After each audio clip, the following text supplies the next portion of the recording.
Power to the people, I'm back for a reason. If you clicked on this video, I meet you with greetings. Another episode of the Part My Back Show. If this is your first time clicking on this, I meet you with greetings. And if this is not your first time, I meet you with greetings. If you didn't know, this is a movie review channel. The most biased and unbiased movie review channel out there. Just a bozo with the camera who likes to review movies. I've seen a plethora of movies. Like to talk about them, give my objective perspective, once again sometimes biased and non-biased review of movies. Now if you like what I'm kicking, like when I'm spitting, just know when you tune to this, the cloth is different. So let's get right into it. I checked out Prey and Bullet Train. Now Prey, alright, okay, maybe I'm just getting older, but I'm tired of seeing my son take L's, which is the Predator, right? So okay, Prey is, I just couldn't take it, man. 79-year-old chick, 79-pound chick killed the Predator, who's an assassin, and 7-foot assassin who's nice, latest gadgets, latest tech and everything, killed by a shorty who was 79 pounds and was barely good at hunting. Alright, next, man. Now Bullet Train. Fun, action-packed, quirky film. Liked it. It gets enough light. There's plenty of reviews out there, so I'm not going to talk about that. Channing Tatum, they didn't really need him in the film. I don't know. Maybe I'm just getting sick of these films that are being pushed, the lack of creativity. Now, salute to the directors, things of that nature. I'm just an influx of CGI. I'm sick of the CGI influx. It just seems like every film that I go to is an influx of CGI. Maybe I'm just CGI burnt out. So I checked out Before the Fall, dropped in 2004, a German film. Yes, German film, historic. I appreciated it, and it seems more compelling for me to review this than Bullet Train and Prey. I mean, it's a plethora of, reviews out there. Just pick and choose, yo. So yes, Before the Fall, 2004 film. Starts off with a young lad who, dad works taking care of him and his mother and his brother. He finds a way. He was at a gym, boxing and whatnot. Scout pulls up on him, say, hey, I got a school you want to go to, to hone your skills, and you could be nice. I could teach you a few things, you could be nice. He says yes, tell Pop Dukes. Pop Dukes tells him, negative, champ. You're not going to do that. You're going to work in a factory and be cool, all right? You don't need to go there. Of course, he's a rebellious 17-year-old kid, 16 or 17, and he does what any kid would do. Rebels, forges parents' signature, and goes there. He thinks it's more along the lines of, boxing. All of a sudden he gets there and he sees a bunch of, it's basically a Nazi camp. That's basically what this is. A Nazi camp. I'm beginning to learn with these particular war films and things of that nature how, I had some minute knowledge of Germany and the things that they've done, the tyrants that they were. But things are beginning to unfold how large they really were trying to infiltrate these smaller countries and whatnot. You as a kid, I grew up over there in Germany, by the way, and as a kid, I just didn't. I was just naive and oblivious to the things that took place. Now I was over there when the Berlin Wall, was taken down. I think we got a piece of the Berlin Wall. Nevertheless, let's get back to the film. So yes, he goes to this camp. He quickly finds out things are not the way he thought that they would be. It's not all about boxing. They were essentially trained to their death. That's bottom line. They were brainwashed and trained to the death.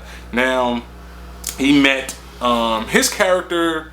The name was Frederick Weimer, and he met Albik Stein. Hope I'm pronouncing that right. Max Reinfeldt played Frederick Weimer, and Tom Schilling played the character Albert Stein.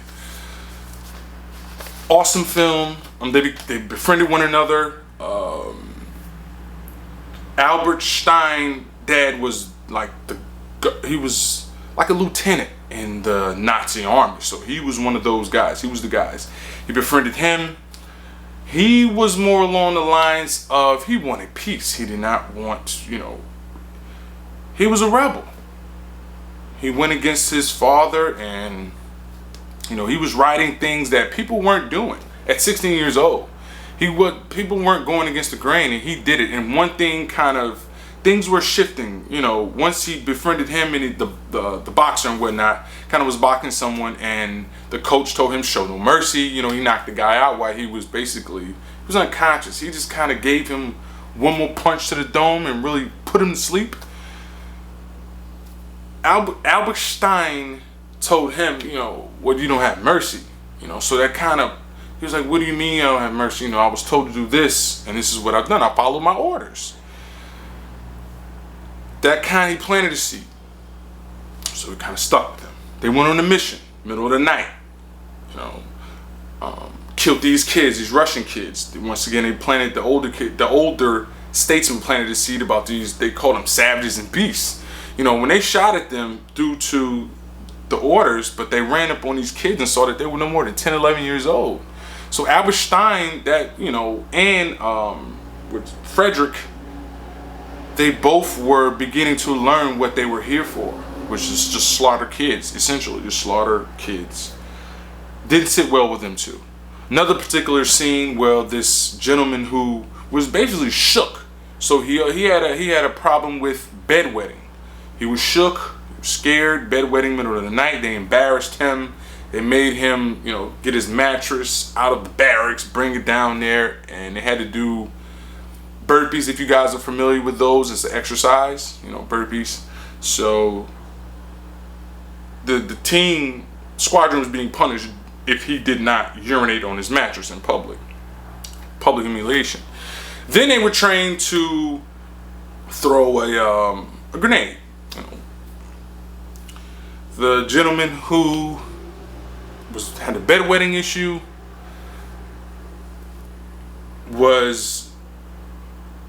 he committed suicide to help others. They were doing a training. One of the kids just couldn't take it. He froze up, detonated the grenade, and just dropped it in this foxhole that they were training in. And the guy who had the bedwetting problem sacrificed himself. So they, talk highly of him and made it seem like it was this grandiose act, when essentially he was just sick of humiliation, and the kid was just terrified. So they, of course, nailed some sort of medal and made it seem like he did this, this act of courageousness, right? Albert Stein wanted to write, and publish something about what was going on in a newspaper. He was denied. His father wasn't having it,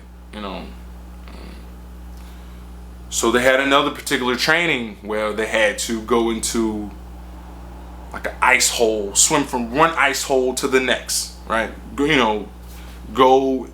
in the water and go to the next, next hole to the next. And it's complete winter. It's freezing cold, 5 a.m. They had to do this training. Everyone proceeds. Albert Stein jumps in it, and he commits suicide. My man checked. He couldn't take it anymore. He finally came to the sense that he didn't want to be a part of that anymore. Killing innocent kids just for no reason. They made it seem like it was for a reason due to, Hitler and things of that nature, and he had enough. His best friend tried to save him, which was Frederick. Tried to save him, couldn't save him.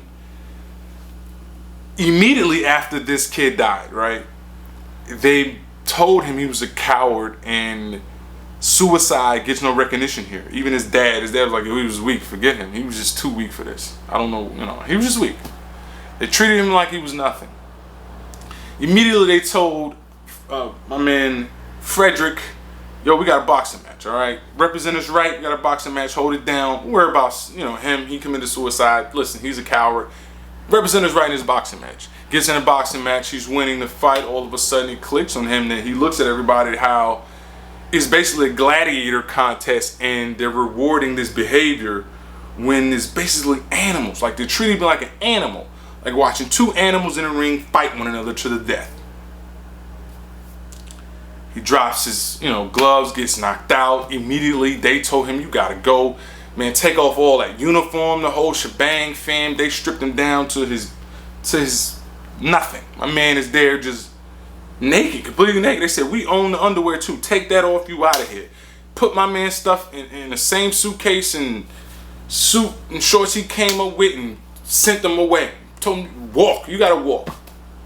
Great movie, Before I Fall, 2004. Before the Fall came out 2004. Great film, great directing, great acting, great cinematography. I'm beginning to appreciate these historic films. It's better than me being in college. When I was in college, I couldn't stand history, watching some professor babble while I'm moving around. He's trying to figure out, why am I so antsy? That's the reason. It wasn't compelling enough. Now, watching a movie, if I had to watch a movie and take a questionnaire about the events that took place, you know what I mean? I probably would excel. I probably would have excelled with history. I just couldn't stand history. Monotone voice, etc., etc. I'm going on a tangent. Now, Before the Fall, 2004, it gets 7.5 out of 10. I'm appreciating these war films more and more and more as I watch them.